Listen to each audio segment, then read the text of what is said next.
even though it says I'm not muted. Can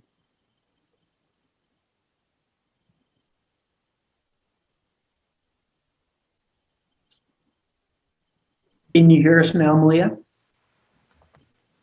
Can't hear anything.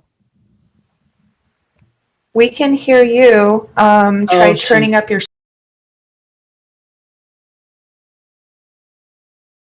Sorry about that. Okay, You good? I'm good. Sorry. Okay, no worries. Call to order.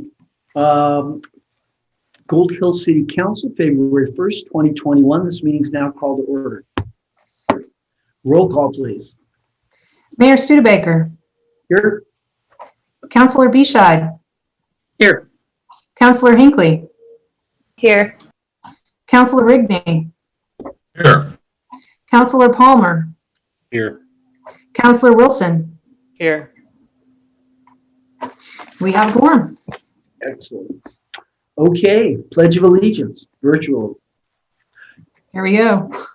I pledge allegiance Pledge allegiance to the flag Flag Of of the United States of America And And to the republic Republic for which it for which stands, it stands, one nation, under one God, nation, indivisible, God, with indivisible, liberty and justice with for all. liberty Justice and justice for for all. all. Hey, that was pretty good. It's like a 9-way round, sort of. Maybe we should just each say a line of it or something like the Brady Bunch. The bouncing ball. Yeah. Any adjustments to the agenda? No adjustments. We will have a new member swearing in today. All right. Eric, would you unmute your mic there and raise your right hand and repeat after me?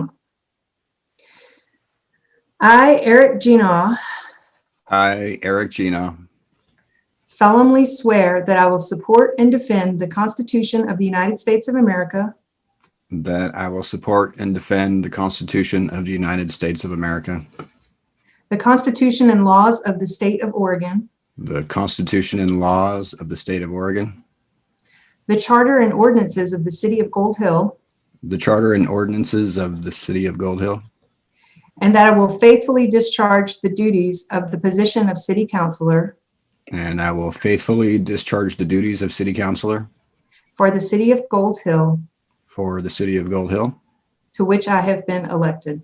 for which I have been elected. All right. Congratulations. Congratulations, Eric.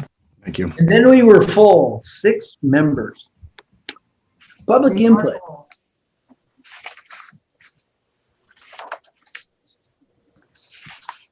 Okay, do you want me to read this letter in the record while you try to get the caller on the phone? Sounds good.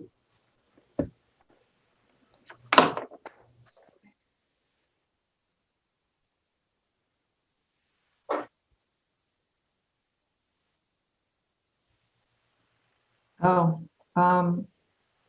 yeah, I guess he can. I guess we are doing it different now, huh? If you give me the number he's to call in, I will patch it through or give him a call and tell him to call you. Yeah, it's, he can.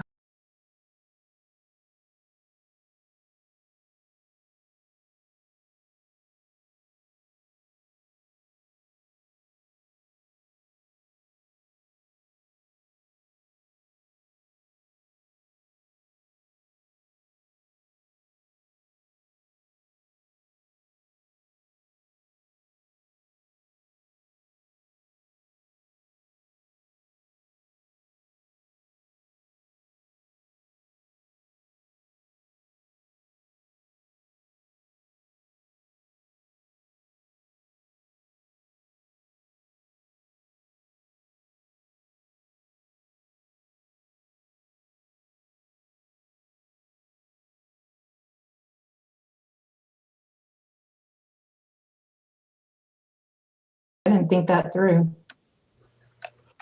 Nobody ever calls in. Okay, and I sent you the meeting ID and the passcode too, so you can give all that to him. Okay. All right, in the meantime, I'll read this letter. This is from Ed Miller on 6th Avenue. Dear Gold Hill City Council, I am writing to express concern about a large ponderosa pine tree that seems to be slowly falling towards Hanby School. I have a unique view from my backyard, and the below photos taken 11 months apart show this progression. And I have pictures, but you all know the tree. At my own expense, I hired a professional arborist from Siskiyou Tree Experts to evaluate the danger, and he saw cause for concern. Among the points he mentioned, 1, the tree has a substantial lean in which can put additional loads on the root plate during dynamic events like heavy wind and/or rain or snow. 2, the tree trunk has little to no taper as it goes up into the canopy, which can be an indication of the tree's lack of ability to develop more wood toward the base where loads from the upper canopy are distributed to. 3, the critical root zone of the tree has been backfilled with an excessive amount of soil, which can suffocate the roots, causing them to become weak and more susceptible to decay. Additionally, the tree is infested with sequoia pitch moth and red turpentine beetle. The arborist also said that if this tree were facing his property, he would want it removed. Eventually, this tree is going to fall. The only question is when. My hope is that the threat will be removed before lives are lost, a historic building destroyed, and power lines broken. Thank you for your consideration. Ed Miller.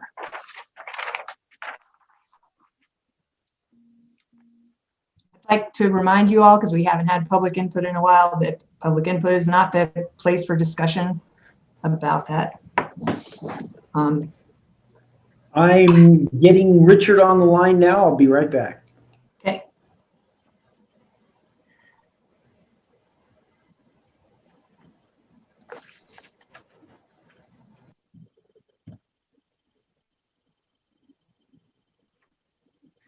If you would like to direct me to look into it or anything like that, I mean, you can do that, of course. I would like to have us look into it, as well as if you could put in. Sorry. We've already reached out to the property owner, and he's not interested in removing the tree. So it's I on know pri- there are a number of trees here in town that people are concerned about, and I'm wondering whether or not we can put it on the agenda for the budget committee to look at the possibility of having, if we have any funds that could be directed towards evaluating these trees and potentially having them moved or trimmed. Well, this tree's on private property, so it's not like we can go cut down this guy's tree. It's not ours to Right. cut down. No, I'm saying there are a number of other trees in the area that There are trees are that- on our property. I think we need an assessment of all the trees in the city. And maybe that's something we need to put on the budget for next year. Yeah. Have And an arborist. Richard Hart is on the Parks If- Committee. And he Okay, may be if he interested could do in it, that. that'd be awesome. Awesome. Yeah. Yeah. But I think, in order to get an estimate of what it's going to cost to do it, we need to know how many trees are at risk that we need to deal with and whether Yeah. they just need to be trimmed Okay, or, I'll make a note when I'm setting up the budget. thank you.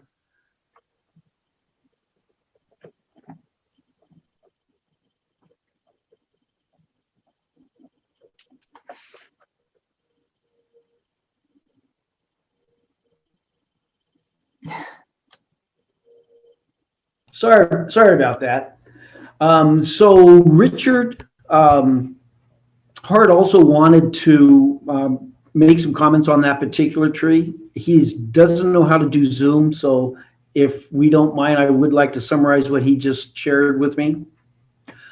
He had a certified arborist look at it, and he believes that because of the tree angle and height, leaning as far as it does, it will fall. Having been in the business of cutting trees and motivating people to take care of trees when sometimes it's not their first choice, he suggested we ask the homeowner to remove the tree, and if not, that he is aware that any damages to person or property would be his responsibility. Certainly, it's the homeowner's choice whether they move on this. This particular homeowner seems to be pretty attached to the tree. It does pose probably a significant risk, and it could involve children. So this is a very scary thing for us, and we would offload the responsibility to the homeowner by drafting this letter and sending it to him certified. He's done this many times, and he said it's been pretty effective in getting people's attention and realizing sort of the hook that they're on if something bad happens. Potentially, might we reach out to Hanby or to Central Point School District and see whether or not they might want to add an addendum letter with us to the homeowner and letting, since that is technically their property? We could. Ed has reached out to the school, and they're juggling a lot of other priorities right now. We can. I think Richard then will draft a letter. If we draft a letter, I think Ed's going to draft a letter, and we can share it with Scott Pullen, the principal, and maybe he'd be interested in doing so. He was pretty busy when Ed talked to him last. The other thing that we were looking at was if it falls, it would reach to the school, and it would take out probably at the angle it's at right now, it looks like it would take out the corner, which is the principal's office, which is going to be all of the management for the school. And it would go through the Pacific Power lines, which could create hot electricity around 300 kids. So that is not a good scenario by any stretch. And again, we're not gonna strong arm anyone, but let's be clear that if they choose not to proceed with removing it, he's aware that it's on him. Mr. Mayor, I know for a fact that the city has already contacted the individual that lives there, and they are very aware of the tree. Once that is as far as we can go, because we're not into property management. Right, right. But we Yeah. can at least send them a letter and And have we it on can record send them that a we letter. told them so. Yes. Yeah. And that's just covering our bases, but that's all we can do at this point in time. If they're aware of it and they say no, that's on them. Right. And by us making sure that he's aware of it in writing, certified, we can confirm that he got it. It legally takes us off the hook.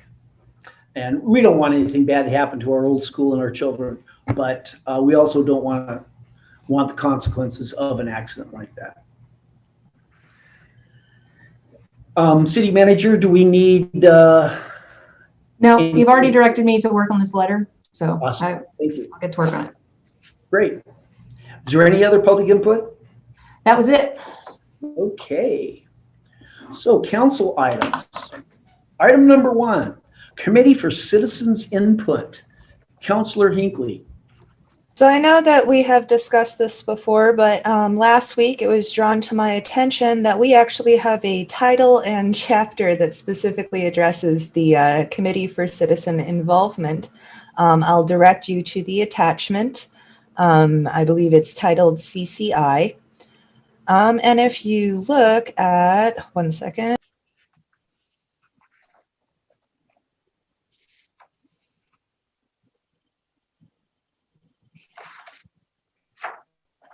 Sorry, if you look at CCI, the very last section, B, the Citizen Involvement Program and Committee for Citizen Involvement will be coordinated by the City Council or such person as the council designates. The council or its designee will moderate the meetings of the Committee for Citizen Involvement and shall be empowered to, etc. Essentially, what Title II, Chapter 16 does is direct the city to facilitate the community. One second. The Citizen Involvement Program. I do apologize because I keep clicking over and it's booting me out of Zoom. So we are responsible for facilitating this meeting. The document does lay out, I believe that it's the second Wednesday of every other month that we are required. The third Wednesday of every other month that we are required to facilitate this community involvement meeting, and that we are to give them minute taking, as well as to provide them with a person to lead the meeting, since there is not to be any kind of a structure in the leadership of this program. Essentially, it would be an open Zoom call at this point that any citizen can be involved in. There isn't supposed to be any membership or president or anything like that. And it's something that we need to start facilitating. And I was wondering if we could discuss how we would like to facilitate that. One, Danielle. I thought with having public input before each meeting was the same thing. That While is a public place where people can put, I'm sorry, go ahead. While public input is a place for individuals to address specific concerns with the council, the the Committee for Citizen Involvement is actually part of the planning process. This is specifically around the planning committee and what zoning, things like that, or any changes structurally that we want to make to the city. That's what this committee is specifically directed towards. Public input is more about general agenda items or things that are going on in the city. This is a more structured setting for citizens to give their input and to actually vote on things to be addressed to the council as well as the planning committee. So if there's no structure and there's no, just Well, there is about the structure. logistics. Well, if there's no membership and you're going to So- take a vote, how do you even know if you have a quorum or what are the, it's You just don't like have a whoever shows up that night and talks about it and you say, take a vote, then they, and it's supposed to be limited. So It's not limited in membership at all. No, Every citizen it's- essentially is a member.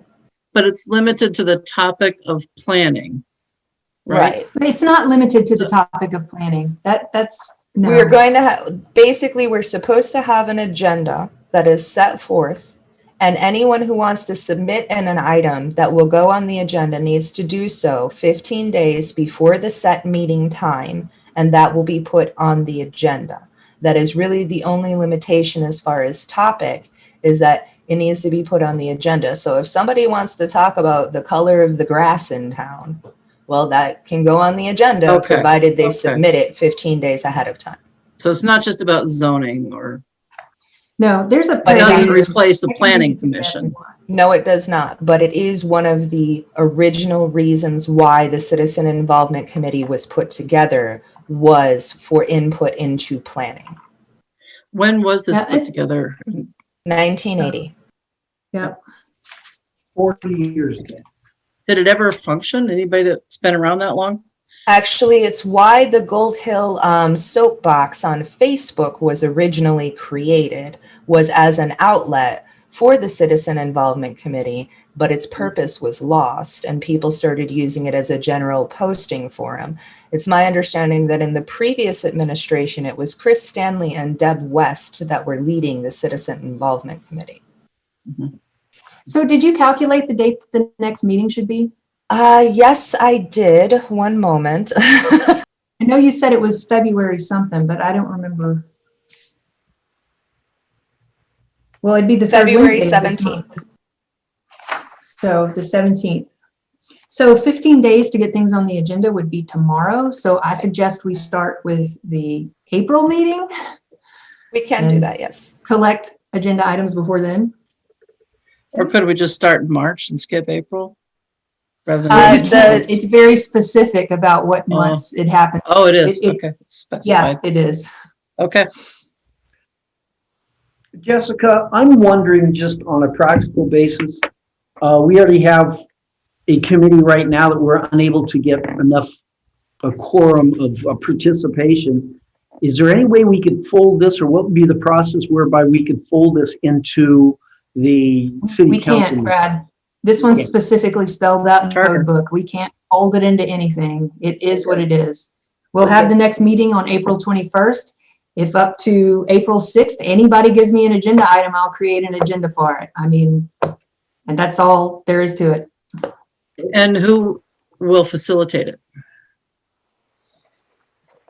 So it says that, I'm sure I will be there taking minutes because I'm there at everything, but it will be coordinated by the city council or such person as the council designates. So if one of you counselors would like to be the, Sounds like you need to Liaison. have one counselor there every time. I would think, yeah. Since So- Marvin and How do I you- are currently doing the YouTube broadcasting and things like that, I have absolutely no problem sitting in on an open meeting. Yeah. for the time being, at least until we're back in City Hall and doing in-person meetings. I have no problem sitting here and I guess making sure no one gets rowdy. Good. All right. Thank you, Thank Danielle. you. So Danielle will be our designated representative and a part of this. Anything else that anyone would like to add to this?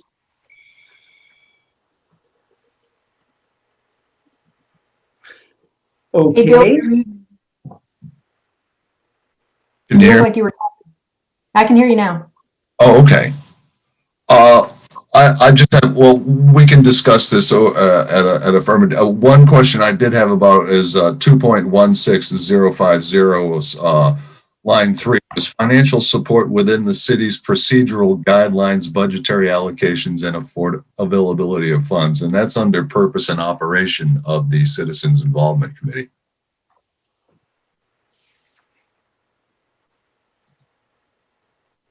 Yeah. Well, you know, if they're going to have their first meeting in April, I mean, maybe, I don't really know what financial support they would need. I mean, I don't know, money for cookie and punch when they have a meeting? I A don't know. virtual meeting? Well, eventually they won't be virtual anymore, though. I mean, other than that, I don't know. Because really, they're just an advisory committee to the council and the planning commission. So, Let's see how it would cost. I mean, money. we could drop $500 or something and see where that gets us. I don't That know. has to be Something for what the happens budget committee to budget discuss, too. definitely. So I'll add that to the list of things to present to the budget committee, and we can talk about it then. Thank you. Anyone else? Okay, Parks Committee. Steve, do you have a report for us?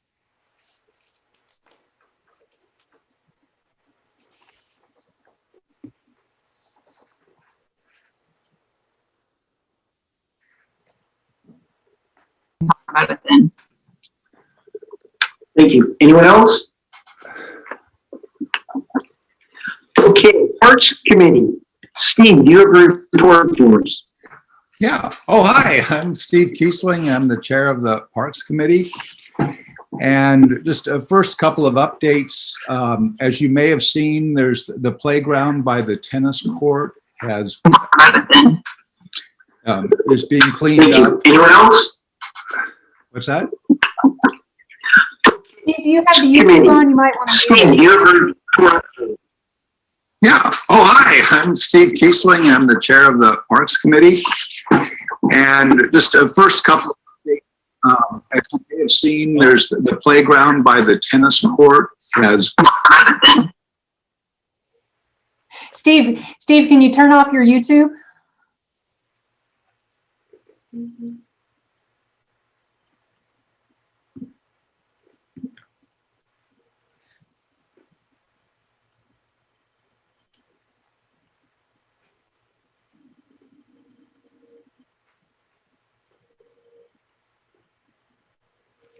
Steve, I think you're muted.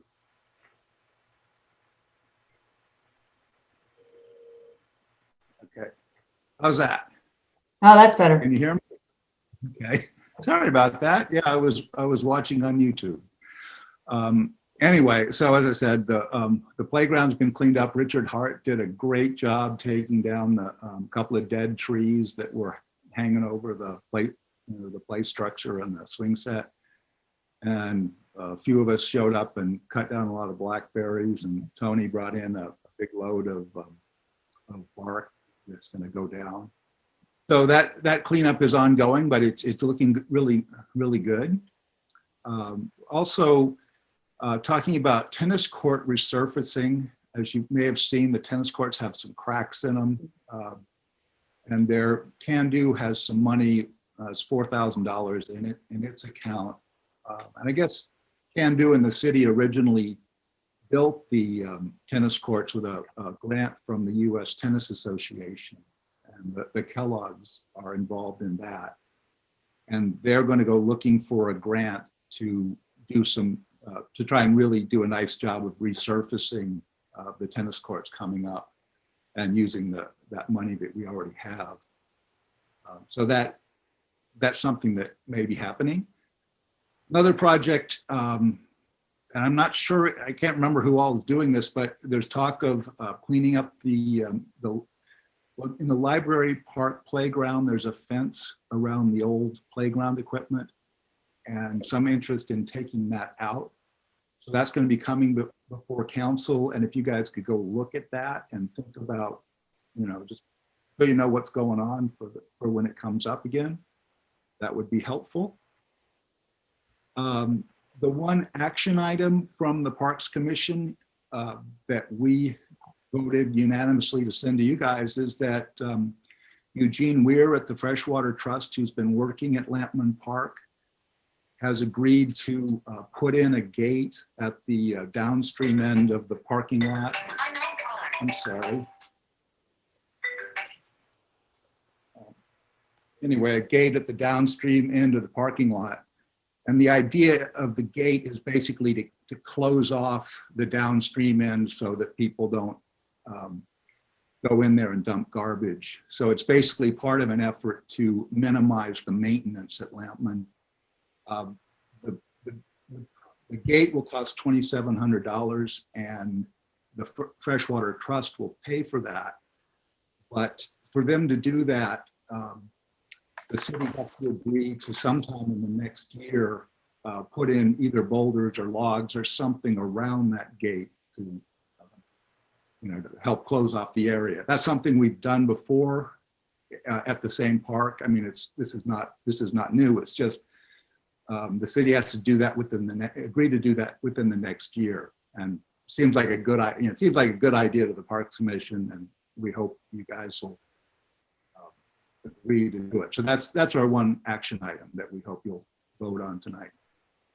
Steve, if I can ask a question about that, would that not limit public access to the river there? I'm not familiar specifically with river access from Lampman Park, but would that limit Lampman Park access to the river? Not at all. What happens is right now there's kind of a big U-shaped parking area. Well, there's you drive in and drive out, and there's a parking area, and then there's kind of a side road downstream. It's a dirt road that goes along the river, and that wasn't designed for vehicular access, but people use it and go down there and dump stuff. So basically what we're trying to do is say, hey, park in the parking area and don't go to this other spot. So it's trying to make Tony's life easier. The other thing that's really nice is that the Freshwater Trust is in the course of their plantings and stuff, they're making a trail along the river that will be really nice. And I think that will be kind of naturally maintained by people who visit it. So basically this effort is to try and limit the dumping that happens and make the maintenance easier. So that's the whole issue. Steve, I have a question. Getting to where that gate will be, is there a good road getting down to it so that a person could pull a trailer and offload an excavator to move the rocks? Oh yeah, it's real. I mean, this is up on the flat part. The construction is really easy. It's just the only difficulty is that there's a fairly long stretch that we've got to figure out how to fence off, and so that might be some long logs, or something. But I think part of it is just to make it clear that that we have a parking area, and then we have this other space that is not designed for parking, and has a gate that can be opened, but when it's closed, you're not supposed to drive down there. So that's the whole issue. Right. Just trying to clarify what's parking and what's not. My only real concern with agreeing to put in boulders before we have budget meeting is whether or not we will be able to fit those boulders into the budget this year, and pre-agreeing to that. We put boulders on the other gate, and I think we just moved them from around in Lampman Park. There's Okay, rocks so they around were everywhere. okay. Yeah, we didn't go buy boulders. We Just making sure we're not buying boulders. They're expensive, Yeah, I no. know. I don't think we bought them. We just used the skid steer and moved them around. And I should have made that clear. We're not committing the city to any great outlay of cash. It's just that there is a certain amount of effort that's going to have to be made to do that. And Eugene is not, he's not trying to make it onerous. He said, hey, do it in the next year. The point is that eventually it does get done. And the expensive part is the gate, and they're willing to pay for that. And they have the money to do it now. That's kind of the deal, is they have money and they're willing to spend it in the next month or so and just get the thing built. Well, if we can't move those boulders with the skid steer, Tom Brooks would donate use of his excavator so we can Yeah, move them I'm down. sure it'd be fine though. I mean, we did the gate at the other end of the park, no problem. So Oh, that's Good. All right. okay. Great. Yeah, that's cool. So, I have one other comment, Steve. On your tennis court resurfacing, Tony had brought to my attention, there's a vendor who does this new kind of epoxy that apparently is very durable, inexpensive, and if that might be considered for the vendor, because I know that we looked at resurfacing the tennis court for the pickleball adaptation, and the price was quoted was big number. Tony felt that this would be a good, durable solution and a fraction of the cost. I have no doubt that that's true, and that may be what we go to. The thing we're going to explore first is that the Kellogg's are very connected to the USTA. I mean, I think one of their cousins was the head of it or something like that. So that's their connection is how that tennis court got built. And I don't know what the USTA's finances are right now, but they might provide kind of big money for a real fix. Great. And one of the thoughts was to actually, when it was built, I guess they didn't do an adequate sort of retainer around the courts that would hold it in better, so it wouldn't crack so much. And maybe we get money for that. I don't know, but we want to explore all those options, including the one which is just, hey, let's fill in the cracks with this stuff. Yeah. Okay. And so, but anyway, that is in the works. I think the site prep wasn't done right. That's why you had sinking of various parts of the ground there. So that's going to be needed to be done, or it's going to keep happening. Yeah, it's been there a long time. So yeah, anyway, Yeah. but we're working on it. Good. Anyway, that's it for the Parks Department.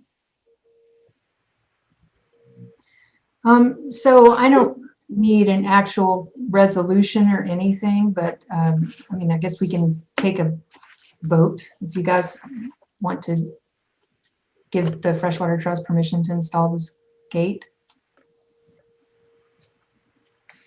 So So I'll make a motion. I'll second. Moved and seconded. Roll call. you guys are moving too fast for me. All right, Counselor Wilson, You're muted. Sorry, yes. Counselor Hinckley, Yes. Counselor Palmer, Yes. Counselor Rigney, Yes. Counselor Bishad, Yes. Counselor Ginaw, It's muted. you're muted, but I'll take that as a yes. No. No? Okay, motion passes. Okay, thanks. Anything else, Steve? Well, we've got the Whitewater Park thing next, I guess. Yes. 2028 Olympic Whitewater Park status report. Okay, so Go ahead. just to refer, this is, for some people, this is really old news, and for some it's more new news. But this, the Whitewater Park started out almost 20 years ago when the site was identified as a potential whitewater park. And then in 2005, we brought in the designer of the '96 Olympic course, who said it could be one of the best courses in the world. And then the idea was to build the course when the dam came out, but that didn't happen. And then and then the idea died for a few years, but then the state basically studied the dam removal process and realized that the one sort of economic benefit of taking out the dams would be to build a whitewater park at Tillamook Falls. So suddenly the state got interested in building the whitewater park. And that was, I guess that was 2012. And that year, the city of Gold Hill actually put in $10,000 to map the river bottom in Muggers Alley to kind of kick that process off. And then the state kicked in another $100,000 to do the preliminary design and engineering of what would be an Olympic class slalom course and playway and that kind of thing. The Whitewater Park actually opened in 2014 with a parking lot that was funded by the Greenway Foundation. And since then, we've held the King of the Road, and we've held the national rafting championships. We have a jet boat race that may happen this summer, which will be really entertaining with inflatable jet boats in Tillamook Falls. And also in 2016, the city of Gold Hill applied for a $750,000 state parks permit to actually build the park, and it was the grant wasn't denied. It basically wasn't considered because the project wasn't far enough along. Because there were basically the issue has always been permits. So we kept working on the design of the park and got that finalized, and then had to do the fish analysis, which took quite a while because we had to redesign a wave and make sure that we didn't hurt the fish passage, but we finally got that done. And then this past year was supposed to be about permitting the park, and some of you recall that it was one of the city goals was to get the permitting done this year. Unfortunately, what happened is that Travel Southern Oregon, which had been funding a lot of this, got slammed by COVID, and they pulled the money that was to hire the expert to write the permit. So that's basically, we lost a year on that. But what along the way, we always, just kind of because it was there, we set out to build an Olympic course. I mean, essentially, we have an Olympic slalom course in the rough in Muggers Alley. And the thought was, okay, well, let's turn it into what could be an Olympic level course. And then in 2018, LA got the Olympics.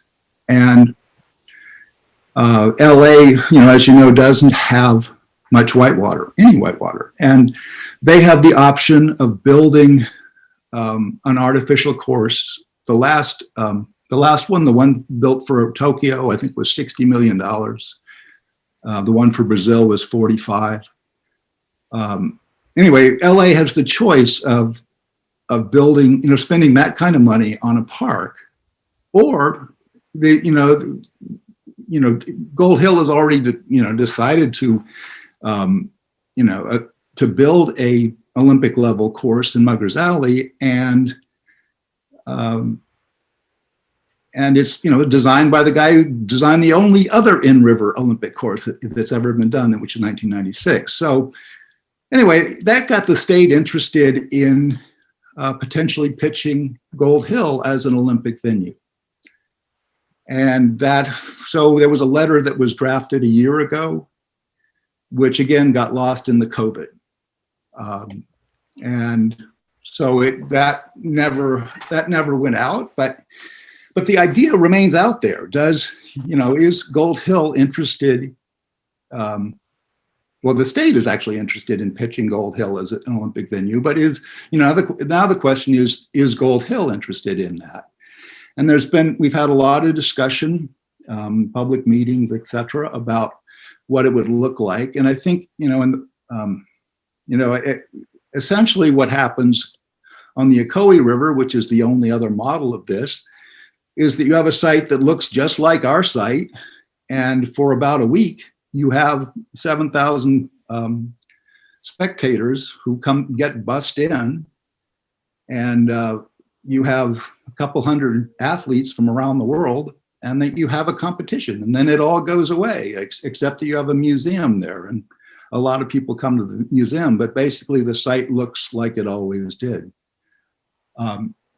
So, you know, the question right now is, and, you know, I think it's just a question, does the city want to go forward in approaching the LA Olympic Committee and saying, hey, here's an option?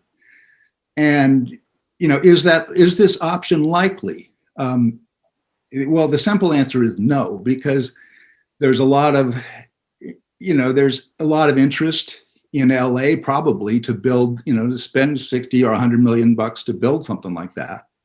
On the other hand, because of COVID and other things, LA is pretty broke, and Tokyo is taking a beating.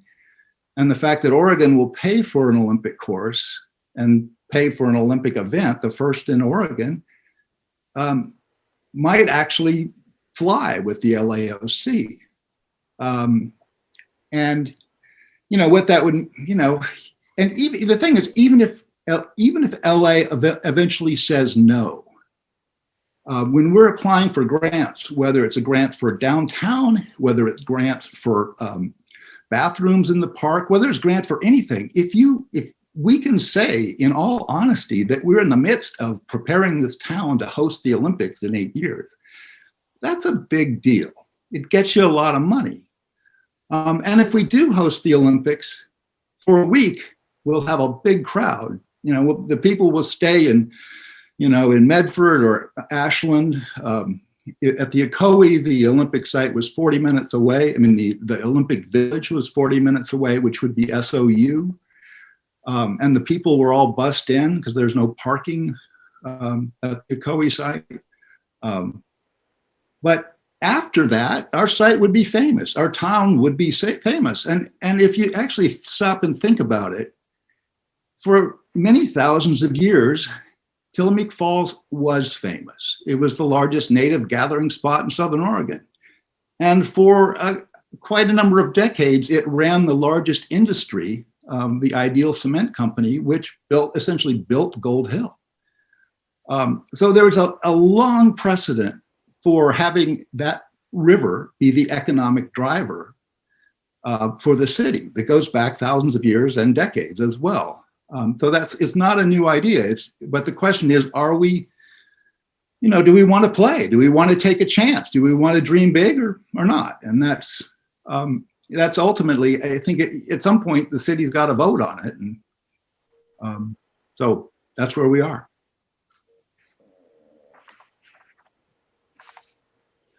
Any action items or things that you'd like us to do tonight? What I'd like is for the city to say, you know, essentially just to have a resolution in support of, I mean, the governor already agreed to write a letter to the LAOC saying, hey, how about considering this? So, you know, the state's already on board. They've already put up money for the design and engineering, et cetera. This is and you know, Gold Hill has already agreed to build the park. It's in the parks plan, et cetera, et cetera. But this is a chance for us to say, okay, yeah, the city of Gold Hill is in support, and there's just a resolution saying, yeah, we support the idea or pursuing the idea of going to, you know, proposing this to the LAOC. And that's basically where we are right now. So do we need to make a motion to do the resolution, or how does that work? Yeah, I think a resolution to support, you know, in this case, it will be, the Gold Hill Whitewater Center and the state to go meet with the LAOC and pitch this. Yeah, but Jessica, how does that work? Do we need to make a motion or? How do you do a resolution? Yeah, I would draft up a resolution and then you guys would vote on it to Do you approve need it. a motion to do that, or do you just need to be directed to do that, or how does that work? I think in this case that I should probably have a motion on it. A motion? I would like some discussion Yes, before me any too. motions are made. I haven't made a motion. I was asking a question. So I can have a discussion. May I, too. okay, may I speak? Was I done? I mean, you guys are always about not interrupting, but that's what you're doing. I'm asking a question. Well, we were raising our hands and then you just Well, started. we're being In the ignored. classroom. If you have a question, ask it. It's actually really courteous to wait your turn. No. The Okay, charter fine. says that when there is an issue to be discussed, everybody gets 3 minutes uninterrupted to speak before a resolution is put on the floor. So we We're all not get 3 doing a minutes to speak. resolution on the floor. I'm just saying that's how it's supposed to work before one happens. I'm just reminding everybody, okay? Actually, I We're not believe putting a that- resolution on the floor. I was asking a question about what the process is. That's all that And we was. all get 3 minutes uninterrupted to Where ask does it questions say, where does it say that exactly? in the charter. Where exactly in the charter? I don't have it in front of me, unfortunately, but it's there. And it's the mayor's job to enforce that. I'll go And I look. believe the council's opportunity to speak on it is after there's a resolution in place. After there's a There's a motion. resolution in a second, and then it's conversation about that. After there's a motion, not a resolution. Jessica, wasn't there already a resolution already made by the council, 2015? I believe To that's in support the the park. Olympic bid? There We're was- talking about the Olympic bid. Yeah, this is, the park, building the park was already, that's already in process. I mean, the city has been involved in that for 8 years now, starting with funding the mapping, the parks plan, applying for a state parks grant, all of that stuff. And this is part of the discussion that needs to be had, Mayor, because I specifically have here in the Parks Master Plan that the city will not be lead agency on this, that the city will not fund it. That is specifically on page 33 of the Parks Master Plan. And it's something that the citizens have been trying to get the Parks Committee and the council to listen to repeatedly in an open forum, that this has already been voted on and put into our master plan, that the city will not be lead agency. Specifically, that the city cannot afford to take on such a huge and enormous project. And yet repeatedly, previous councils and this council have gone against our own master plan and our own citizens' wishes in continuing to fund this, in continuing to request funds in the citizens' name for this. We said that we would support it in giving access to the land, in making sure that what they want to do can be done on that land, not in asking for grants and funds in the citizens' names of Gould Hill. And yet again, we are being told that the city is building this. No, our own master plan specifically says that we are not. Can I answer that? You know, like when the dam was removed, and the water intake building was done it was 2004 and 2008. These were all done basically on federal and state mandates. And so the city got involved in removing a dam and building a water intake. And what the city did was it teamed up with RVCOG, and RVCOG actually did the work. It was on behalf of the city because the city owned the land. And actually was in this case the violator because of water division. But anyway, we're in a very similar situation where nobody, you know, the city did put in $10,000 to launch the thing 8 years ago, and since then the city has not put in money, nor has it been asked to put in money. The money is, you know, this is a couple $1 million that will come. You know, state parks grants, Marine Board grants. There was a list that I don't have in front of me, but there, you know, these are all grants that would be with a project that would most likely be run by the Rogue Valley Council of Governments. The reason for doing that instead of Jackson County is that, you know, we determined that the city was not interested in giving up the park to Jackson County. So it's a way of, it's nobody's asking the city to pay for it. Nobody's asking the city to take on liability for it. This is about, especially, and this particular question, the question that's before us tonight is not about that. It's about, does the city want to join the state in asking LA about hosting the Olympics? And again, the point of asking, some people would say we have a snowball's chance in hell of getting the Olympics. Gold Hill getting the Olympics. Oregon has never had the Olympics. On the other hand, sometimes you put your hat in the ring, and even if you don't make it, oh my gosh, you get money for all kinds of things for having tried. And there's absolutely no risk to the state, to the city in doing this. It's a total, nobody's going to expect the city to pay for it. The city's not going to pay for it. But believe me, if Gold Hill gets the Olympics, Oregon will pay for it. That's why the governor's writing a letter. I still have yet to see this letter from the governor that you want Gold Hill to endorse. And also, the Parks Committee promised the citizens a venue to discuss whether or not Muggers Rock would even be removed. And right now you're asking us to vote on whether or not the 2028 Olympics should be coming here, when that is all dependent on Muggers Rock being removed, which you promised the citizens a venue to discuss, and that has not even been brought up yet. So I have to assume that you are now bypassing that promise that the Parks Committee made to the citizens of Gold Hill to have a venue to address the Parks Committee. I think, there are a couple of things to remember. One of them is the Gold Hill Parks Department is an appointed group, okay? It is not an elected group. And for the last 8 years, the city council has been in various stages supportive of this whole process. And then the Gold Hill Parks Commission came in, and it came up on the agenda. But this has always been a city project, and has it's been that way for 8 years. So that all those discussions have already happened. And the more important fact to consider, when we talk about public input, was that the first public input happened, I think in 2013, when all of the agencies and 3 tribes and the people of Gold Hill, there were about 75 people, all gathered to talk about this.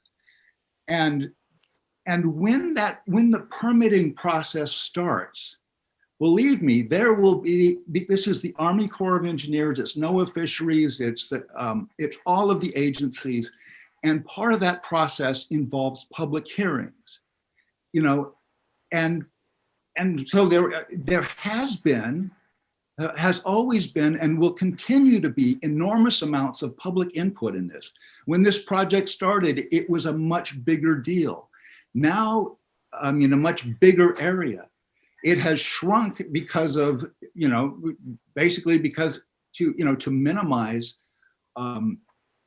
minimize impacts and costs and all those kinds of things, and make sure that the fish passage was not impaired. All that has been done for now 8 years. This is, you're new to town. I realize that. So you missed this history, but. No, I have 200 residents who have lived here a lot longer than I have, who say that they do not want this project to go forward. They were told by the Parks Commission that they would have a venue to address the Parks Commission, and through the Parks Commission address the council in an open and free forum that was not on the side of the Rogue River in the middle of the freaking week at night. And they were going to have the correct venue to do that. And now you, who are sitting here as the head of the Parks Commission, are telling me that that promise means nothing, that availability for them to address you means nothing, because after the council approves this, they'll have their chance to input it. I'm sorry, but the 200 people you keep wanting to refer to are 200 people that signed some online petition that didn't even ask what city they lived in. So no, they do not count. I would like to see a list of all those 200 people that signed your thing and what address they live in our city limit, please. And the approval that you guys keep claiming that we have is a survey that was done online by a third party and only addressed 33 residents. I don't know what you're talking about. I haven't talked about anything. It's in the Parks Commission, or it's in the Parks Master Plan that everyone keeps saying that the city already approved this. Only 33 residents responded. Well, that's not the council's fault. And we have had forums where people have had their opportunity to come out and speak and nobody shows up. And I don't care what day. Because it's held at 6 o'clock at night on the side of a river. No, I'm sorry. That does not matter. If you had that big of an interest in it and were that against it, 6 o'clock at night is not a bad time that you couldn't make it to go there. So don't tell me that we had a forum and like 3 people showed up and 2 of them were counselors. And you're telling me we have all these people against it. I want to That's see. funny that you know who, because you weren't there. My Okay, husband was okay. there, and he told me- Everybody needs to calm down here.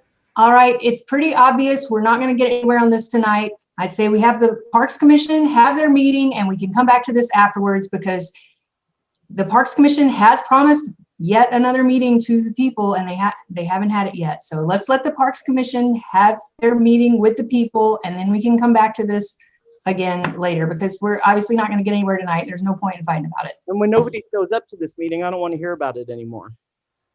I'll bring it up whenever I want to. I'm sick of you sitting there trying to bully counselors and tell us what we can. I'm not and cannot bullying say. anybody. Everybody has All their right, own again. mind and has their own vote. I do not bully anybody. Last All summer, right. we had the same. Councilor Rigney is raising his hand.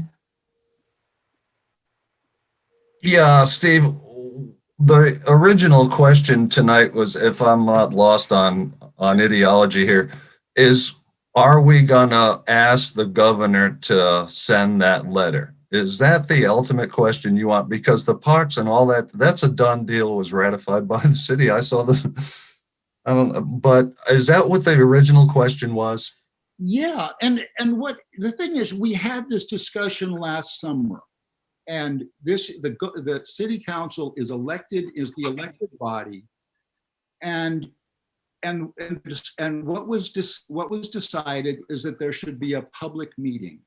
And so what we did was, it was like how to explain this people to the best way possible.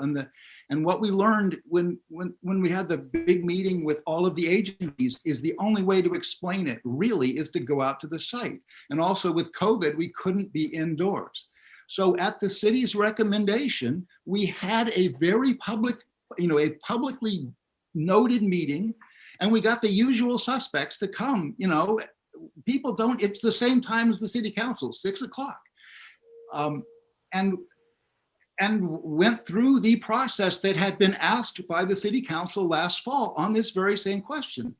And now the question is, well, why doesn't the Parks Department have another meeting? Well, as one of the things I know as the chair of the Parks Department is that we don't get many people at our meetings either.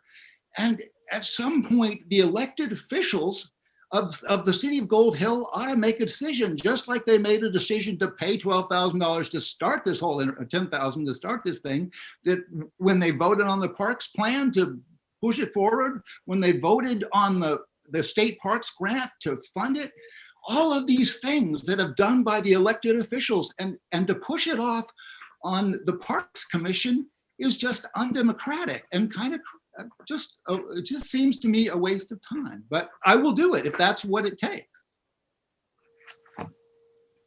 And specifically, what are the items that need to be on the agenda so that interested parties can air their concerns?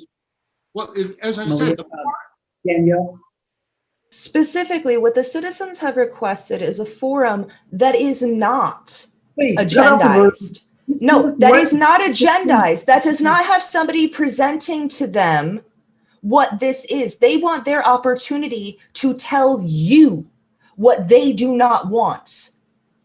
That is the problem, is that repeatedly these meetings have been about us telling them what we want and not giving them the opportunity to voice their concerns to us uninterrupted. Okay, so what I'm hearing is You want just an open forum for people to express themselves. You really don't have anything particular in mind. Okay. Steve, We can you perhaps be provide able that? to express ourselves. Perhaps Counselor Hinckley, you could come up with the time and date for this that would be satisfactory so that people would actually show up and we could do this. One problem we have is that a lot of the, I read the petition and it had very little to do with the project. It's like the people who write these things have not come to the meetings to find out what's going on. And so to have more discussion by people who don't know what's happening, it just raises the level of anger without actually moving the project forward or even making a useful decision. And so in order to actually get people to understand it, you really have to be there. I mean, you have to come out, and then it becomes really easy. Hey, we're taking out this rock so it doesn't kill people, which it could. I mean, that's, you have trapped rafts. I mean, that's why people don't run it. Some people, if you want to, I mean, there is a reason that one of the reasons for taking out the dam was river safety. Okay, that was the number 2 thing. One of it was fish passage. The next was river safety. Okay, because they thought the dam was dangerous. In fact, the dam wasn't dangerous. It prevented people from going down Tillamook Falls, where you have a lethal entrapment hazard. The number of rescues that happen at Tillamook Falls has gone up dramatically with the dam removal. So if you're actually thinking about what the whole goal was of taking out the dam, if you're seeking safety, you want to build the Whitewater Park because a lot more people will use it and they will be safer. And if right now we have kids, there was a 10-year-old kid who was trapped on Muggers Island having, because it's currently dangerous. And if that's what you want, well, if you explain that to your people, they will go, wow, that's maybe not such a good idea. Respectfully, Mr. Kiesling, you are not the only one who has an educated opinion on this issue. There are a number of citizens who have their own concerns, and while you have been given an exclusive venue to voice your opinion and your view on this, other people who have countervailing opinions are requesting an exclusive venue for them to voice their version of events, just as you have been repeatedly given. They are citizens of this city, and they have every right to be heard by the Parks Commission and by the council just as much as you do. You've been put on the agenda multiple times, been given exclusive access to the council by the previous mayor, multiple times, off of the agenda. You get exclusive access to this council that other citizens would also like. Right. You're repeating yourself. I think your point is noted. Let's not make this personal. This is about solving a problem that affects the community. So let's keep it professional, please. No, that's simply not true. I mean, I don't know how much longer we can just keep circling around this. I mean, we need to have the meeting before the Parks Commission. That's the next step, obviously. I mean, I know it's yet another meeting, but we did tell people during the Parks Committee meeting that we would have the meeting. So we need to have the meeting. okay, Leah? When is your next scheduled meeting, Steve? I believe it's, It's Wednesday. yeah, the agenda's already been published. And so that means we're going to lose another month already. I mean,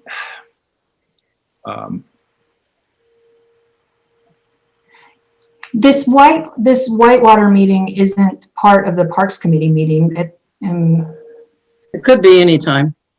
Yeah, you could schedule it anytime, but if it's not on the agenda, schedule it. May I speak? Steve, I think that there needs to be an educational component at the next meeting. I agree that a lot of the things that I read online, the things that people are objecting to are not based on fact. I feel like there has not been enough of a straightforward educational component about this. And, you know, if I'm impressed with the things that I learned at that, at the river, about the fact that, you know, it's been approved by EPA, it's been approved by Fish and Wildlife and Parks. It will actually improve the fishery by making it easier for the spawning fish to move upstream. Removing the rock actually makes the river safer for our citizens. I don't think people understand that yet. I know you've said it. I think it needs to be said again. Okay. And it needs to be said in a venue where people have also an opportunity to speak. But I also want to say, tonight was an opportunity for people to speak too.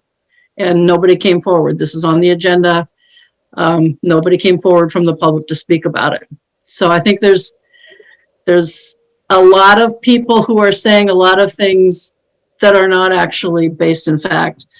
And I think that we need to have an opportunity to have people making decisions based on facts. The group that I am representing was told to wait until the Parks Commission venue, because that was the proper venue that they were told to address by. And so of We course did they're tell not them going that. to come to a council meeting and address it and bring it up. They're going to wait till the proper venue. Okay, so can we have a special parks meeting rather than waiting a month? Is there a place where we can hold it? I mean, part of it is it really Outdoors at the park? it should be at the site, because that's where you understand it. And it has to, well, as the days are getting longer. So, I mean, it could be a Saturday, it could be, I don't know. Personally, I would hold it on Zoom. I would give people, as many citizens the opportunity to show up, just as we're going to be doing with the Citizen Involvement Committee. We That could is do their it venue. at the river on Zoom. Okay, we could do a live thing at the river on Zoom. It's one Maybe of you the could- problems that people have had is they can't get down there in the middle of the evening. Steve, maybe you could do it at the gazebo in the main sports park and have some visuals, and then have those who can and are able and willing to walk down to the river park, to the river part there, or drive around up to the falls or whatever, and see that as an optional thing. Or maybe at the parking lot at the falls. That's a bigger. Because the thing is, you're either at Mugger's Alley and looking at it, or you're not. I mean, that's. But It is accessibility the impossible to thing. be heard over those rapids, Mr. Kiesling. Okay. That's factually incorrect. I heard just fine last time.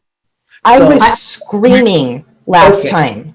I heard both sides perfectly well. And one thing, Let's go ahead and wrap this up. Steve, Steve, can we do a meeting on Saturday at, say, 10 o'clock so that the short evenings don't become an issue? yeah. Yeah, Okay. we can, any So, Saturday. and I would propose, let's just do, as Malia indicated, let's keep this factually based. Each side has 20 minutes to present their case, and then there's 20 minutes of Q&A, and then it's done. This has gone on and on. This is the third time we've specifically addressed this, and it's, it's not really serving any purpose. If people are motivated to have an opinion on this, then they need to be at the meeting. Does that work, Steve? I will work with Councilor Hinckley and with Steve, and we will pick a time that everybody can be there, and I'll find a way to get the Zoom from the park. We'll get everybody any way possible that they can be part of the meeting. We'll work something out and we'll get that scheduled soon. I wonder also if maybe, Steve, if you can get some visuals together ahead of time that people can look at and post those on the website. Yeah, I'll tell you what, maybe I could, I have I'll put together, I basically have a PowerPoint where we can put it on, put all the slides up on the Gold Hill website. Mhm. That, I think that's a good idea. The more information people have. And, Really and if quick- they have it ahead of time. Yeah. I would like to address that Councilor Gina has been trying to speak and raise his hand, and we've been very disrespectful to him. I'm actually good. Bill? Okay, that sounds good then. I'll work with you guys and we'll get a meeting set. Great, thank you. And Councilor Hinckley, anyone who wants to weigh in on this, they need to be participating in this next time around. And working with Jessica, we'll let everyone be heard. Okay, next item, 2021 goals. Did this go out to the council, the handout on the goals, Jessica? Sure did. So, again, we had our work session. Many of us talked to people in the community. So we fine-tuned and sort of developed these goals. Are there any comments, additions, changes, subtractions? We'll do them one at a time. The first big building community with town hall meetings and a bunch of events. Any comments there?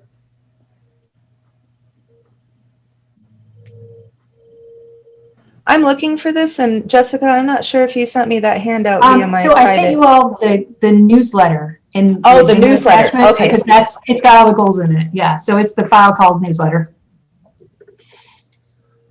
And it's 2 paragraphs down. It says Community Goals 2021. And there's 5 bolded big categories of goals left margin.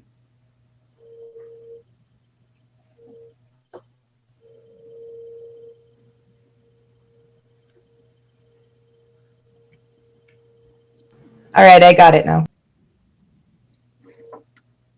So taking a look at the first category of building community, the idea being COVID has disrupted a lot of socialization. Let's get back to that.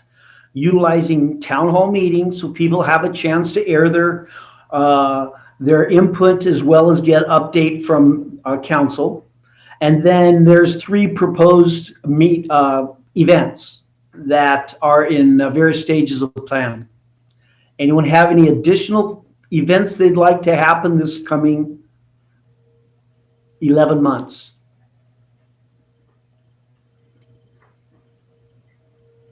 It's hard to plan anything with COVID. It is. I do know that it has been addressed in the past that in the fall, it would be nice to have something like a harvest festival. There are a number of people in the area that have small gardens, chickens, things like that. And come fall time, a lot of times they have an overabundance of goods that they're looking to pass out to neighbors. So even if it's not necessarily a farmer's market, but something where people can maybe trade and sell and things like that, it would be really nice. You know, that actually, so I've talked to some of you individually about this. I was trying to get this going last year, but then COVID hit and shut the whole world down. But I'd like to do something like First Friday in Grants Pass and call it Second Saturday on 2nd Avenue, where we have vendors and all our downtown businesses can keep their doors open, maybe some music, a farmer's market. I mean, whatever. Like, I think that would be cool and draw people to our town. And Second Saturday on 2nd Avenue. I mean, people will remember that. I know So- we've discussed it commencing with Gold Dust Days and then maybe ending at a harvest festival would be kind of nice. So I'll just put that out there. It's something I've been thinking about. Is there anyone that would like to take the lead on this? Let's On, take it around. We have had multiple times that this harvest festival and something about in the fall. And it's a good idea, well suited for our rural community. And guesses are that the COVID situation will resolve either as it heats up in June or probably by September. So again, it's difficult to plan things with such lack of clarity on the horizon, but I think fall is pretty safe to assume that we're going to, and certainly for an outdoor event, that's something that we should be able to move ahead with. So people think about that. If anyone wants to step forward, we'd love to hear about it. Building a safer community. Again, this is focusing on the fire risk. We've talked about this numerous times. We're moving ahead with a FireWise community. What we need are 8 houses that would be involved, and they agreed to spend 8 hours or $100 preparing, making their home more fire safe. And then we can get certification as a community, which makes us eligible for additional funds from ODF and Fire District 3. I think we have 3 houses, including me, for one of them, that want to participate. Malia, would you like to be part of that? We've Yeah. already done it. We've already done the initial evaluation. We haven't done all the, no. So does that count, or do you want just new? Well, I think that's a little bit of a different process. Now, when you say initial evaluation, is that the District 3 charting out the relative risk of buildings in town? No, they came out to our property and assessed the Right. property. And then, You know, it's a list of things to do. So that's what we haven't completed. So if you sign up, then when you do those things, it'll count for the Firewise. it's a little bit, Malia, you're probably halfway through the process, or maybe you're done. I'm not sure. You know, it's kind of they've got to have some standardized sorts of behaviors that people who are participating do. And it's exactly that, coming out, assessing the risk, giving you a to-do list so that you remove flammable material and reduce the risk of fire for your place. So if you want to be part, that'd be awesome. What is your street? Ambrose. Ambrose. That whole Ambrose is surrounded by lots of trees. So I think that's a fantastic thing. We should be able to get 8 houses on that. And I'm on 5th. That's a very high risk area. There's tons of trees around. You know, we're doing ourselves some good. And again, District 3 said, if we jump the hoops on this, indicating the community support for fire risk reduction, then that puts us into the pool of people who can access their funds and also ODF funds. So anyone interested, please maybe let Jessica or myself know of that, and we'll get you on the list. And then, you know, we're still talking to people to get money for the defensible space along 6th and 7th Avenue, also removing invasive and blackberry bushes along the river.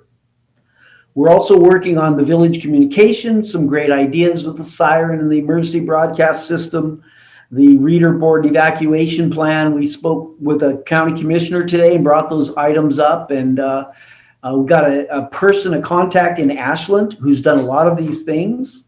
So I guess it's Chris Chambers. I'll be reaching out to him, and we'll try not to reinvent the wheel on as much of this as we can, but we do want to, we've had a lot of great help on other community activities and problems. Other towns have been great for pitching in, and we'll hope they continue to do that, and we'll try to make some progress on these. All of these items, this is our knock list. This is our to-do list. If there's something that floats your boat, please let Jessica or I know, and you can be part of this. Danielle. Also, just for the citizens that are watching, I put a notice up on the website today. Pacific Power is also on this fire prevention, and February 3rd through, I believe it's the 16th, they're going to be going through town and checking and maintaining their equipment. They may need access to some people's private property. It's a vendor that they're going to be using, but they will be very clearly marked and able to be seen. So please, during that time, if you see a worker trying to access your property, pull your dogs in, let them have that access. It is to maintain their equipment to prevent fires and to make sure that we have power infrastructure. So are you saying that's the arborists who are coming through and trimming the trees so that they don't It's separate. This is for the wires and their boxes and their poles and things, and they may need to access property to do so. So these will look like trucks, arborist trucks with cranes and things like that? Potentially, but they will be uniformed. It will be very easy. And if you have any questions about anybody trying to access your property, you can call Pacific Power and have them checked out. Great, thank you for that. They're calling people too. I received a robocall about it today. They're calling homeowners and saying, yeah. And they were here last week, and they were trimming houses, trees on private property that were impinging on lines. So I'm guessing that's going to be a big part of it, which is great because they're offsetting costs. Those are trees on people's individual lots, and they're taking care of it for us. So that's awesome. We appreciate that partnership. Okay, again, anyone sees anything, fire goats, that's on our list. Danielle, we'd love to move ahead with that, maybe when it gets warm, June. Of course, I guess goats have to eat in May also, right? I love a goat. Goats are awesome. Okay, give us an update on that as you learn. Infrastructure. Okay, this is a big to-do list. We're moving down our process of with our new engineer getting our wastewater plan in place, evaluating options, and we'll keep moving ahead there. Also, increasing our freshwater reservoir capacity. We had a scary situation last year where we reduced our reservoir to 50% just with people watering their lawns when Talent and Phoenix had their episode. So Yes, if there is a fire, do not go outside and water your grass. It just wastes our water and it's not going to Or help your roof, anything. or your roof. right, and it was a bad situation for the firefighting people. They didn't have the water that we would have needed. So again, that's one of those things that's been deferred, but we're going to take care of business here, and we'll move down the path of getting that in place. Charter and municipal code standardized. We actually may get some help from SOU students on this one. We have reinvigorated the conversation with SOU as far as having interns working with our city. This would be a great project for maybe a pre-law person to work on. And that became clear last time in our work session that this is a priority. So this is one of the first things we'd like to fill with SOU interns. And then of course the downtown district cleaning and spiffing up. Citizen committees, parks, planning, ethics, and now the involvement. We want them to continue to be vigorous, and here's some of the items that have been advanced for each of those. Yes. We still don't have an ethics committee though. Right. So again, Still people needs are citizen involvement, so. and that's why it says fill empty spot on committee that watches over events and people, ensuring transparency. So if we are aware of anyone who wants to be involved, let them know that we've got a spot or two available. And I suppose let's get talking about this committee on committees that we just went through. So that's going to take people to participate, and we want to make sure people are aware that that's available. And then we have a revenue problem. Again, it's the old story of having less than critical mass with 550 or so, 560 houses covering the overhead of all of the things that a city provides. So we do want to move ahead with deferred maintenance that has been put off, but we do need to look for money. Grant writing, lots of opportunities. I got an email from Jeff Merkley, U.S. Senator, and he was talking about, it looked to me like it was about $12 billion for cities. So that's a great venue for us to do some grant writing, and I'm working with two other people, and we're working to put some things together, get a piece of those dollars. There's lots of grants and targets that are listed in our parks master plan. So again, plug in where you're interested and motivated, and we'll spread the work around and get it done much faster. And we do want to create a spot for a food truck or food trucks. And, this may involve some dollars, so it may take us getting some grant dollars, or we may be able to bootstrap it and have donations from community folks who pour concrete or can do site prep and lay down the gravel and do some trenching and put in our power and sewer and water. we're moving along that. So again, people who are interested, please be part of it. Let Jessica and/or I know. And the more we have working on these particular specific doable projects, the faster they'll get done. Can we think of any other big categories of goals that we can tackle this year? I thought that's what we just did. Okay, well, I was just giving people a venue to be heard.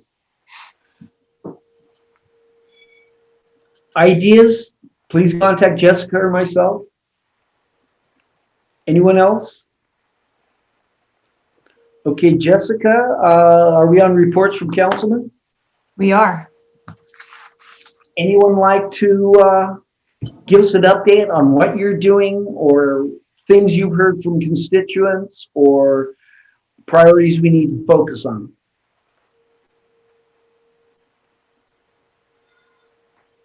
Right, I've got a couple of little updates, and most of you probably heard from Tony and or Richard that the parks, the people are Richard, excuse me, and volunteers, many times, are doing a good job steadily cleaning the parks and the beach, which is very good. It puts us on a very good timeline to get that beach especially cleaned up before we lose that big pile to the river when it comes up due to snow and rain like we've been having.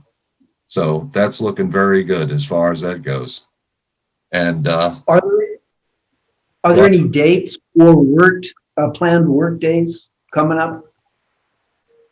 actually, no, I don't think it's a good idea just yet, Brad, because what we want to do is if we've got to move the big stuff, the piles, as opposed to get rid of them some other way, we'll have to get the equipment down there, which is very difficult right now with that access down on the railroad easement when it's wet and muddy. You can't drag a heavy dump trailer out of there or anything else unless you've got, heavy duty 6x equipment. So Not our trucks.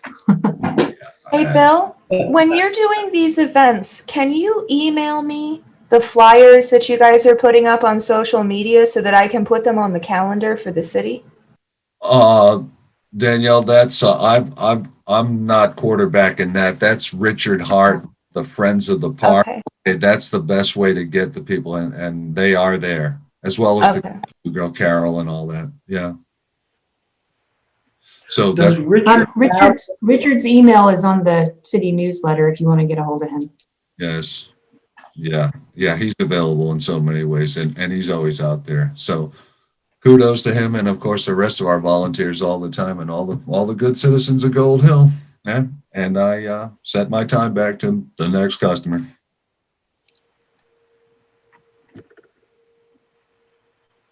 If no one else is going to go, I'm just going to reiterate that I've had a number of citizens ask me about tree removal, specifically trees that are on public land. I think we all need to be looking and thinking about solutions before Budget Committee comes up. They are very concerned about those trees and then getting them trimmed. A number of citizens have told me they've been trying for years now, and they haven't really gotten the response that they're wanting from the city, and they may not like the response they're going to get after Budget Committee, but we should address those concerns and really try to address the issue. Danielle, could we get a list or maybe one of those big stylized maps of town and put little X's where those things are and number them, and so we can say That's definitely a here's our- project we need to start working on. Okay. Yeah. We need to know how many trees, how big they are, get a cost estimate on each one before we go into budget, so we'll have no idea how much money we need. Malia? Yeah, I've had a couple people contact me also, and I've also given those names to Jessica, so send them to her, I guess, and we'll get a plan. Jessica, could we have just a map that we'll use as our legend, and as people call in, they can identify where it is and kind of start at it that way? Yeah, we'll And just start a Jessica, tree map. if you want, If you have a list of addresses of people that have reported, if you want to give me that list, I will make the map because I realize that you are really overwhelmed down there sometimes. I have no Thanks. problem plotting things on a Google map or even just marking them down with an X. I will come up there and do it if you need me to. Just give me a call and let me Okay, know how thank you you. I want me to do appreciate it. it. Thank you, Danielle. So Danielle, can we say that anyone who has spoken with people that they should contact you with the particulars on the trees of concern? Give me until Wednesday so that I can get the map set up of Gold Hill. And yes, start contacting me Wednesday. Okay. So if anyone comes up and talks to any of us, please pass it on to Danielle here in a couple of days. Brad, is there another way that citizens can just go straight, could they just go straight to Danielle or Jessica, or what would you prefer? I am at webmaster@goldhill.com. Okay, I respond to that email. so if citizens are listening and want to do that, they can just go directly to you. Okay, thanks. So webmaster at the city email. Webmaster@cityofgoldhill.com.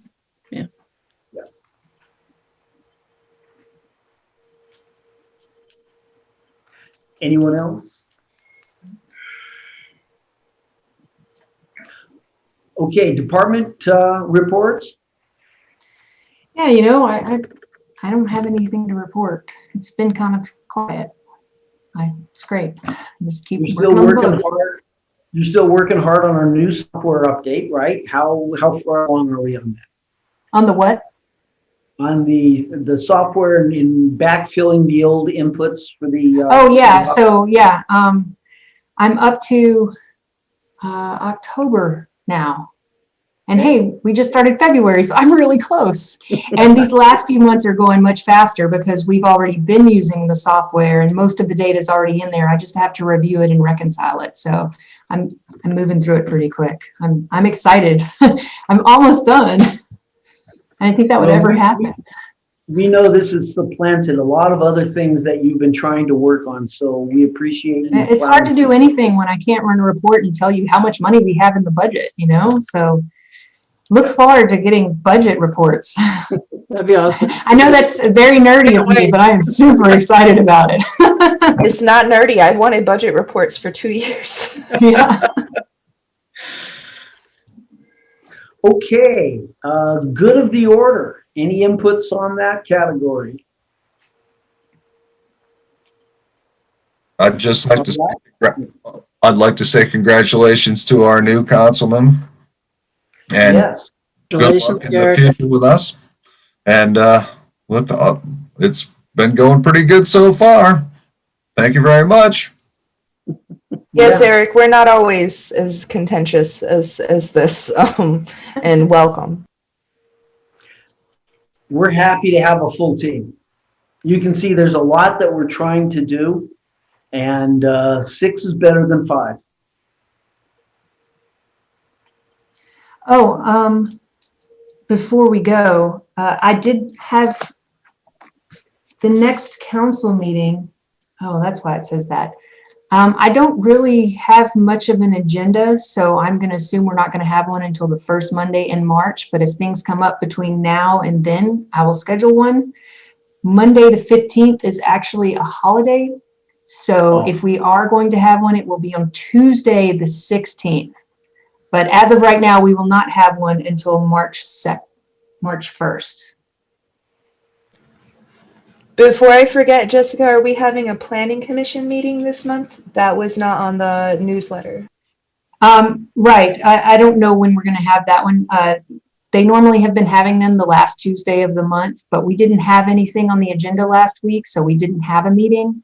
If people turn in plans and I need to convene the planning commission, then I will, but I'm not going to convene them just to have a meeting. So right now, there's nothing scheduled to appear before them, so I don't have a date for a meeting. Okay, thanks for everyone's input. This meeting's adjourned. Good night. Thank you, everyone. Good night, all. Good night. Good night.